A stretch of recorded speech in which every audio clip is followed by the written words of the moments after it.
அதே மாதிரி கடவுள் நமக்குள்ளவே இருக்கிறார். எங்கேயும் போய் தேட வேண்டியதே இல்லை, நமக்கு பக்கத்திலே இருக்கிறாரு. ஆனால் நம்மளால் அறிய முடியாத நம்ம மாயை வாழ்க்கையில் வாழ்ந்துங்க. அந்த மாயை வாழ்க்கையெல்லாம் கடவுள் நமக்கு தெரியல. இதுக்கு அடிப்படை ஆசை. இந்த ஆசை அடங்குச்சுன்னா ஆண்டவனை அடையறதுக்கு வழி கிடைக்கும். ஆனால் ஆசையை அடக்கணும்.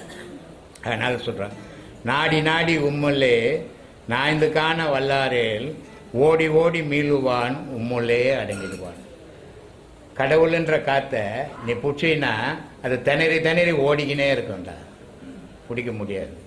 ஆனால் குடிக்க முடியலன்னு விட்டுடாத, ஓயாமல் கூடி ஒரு நாள் உனக்குள்ளவே அடங்கிடுவோம். ஆத்மார்க்கம். என் பேர் சிவகுமார். சிவகுமார். சரி, குரோம்பேட்டிலேருந்து வரேன்.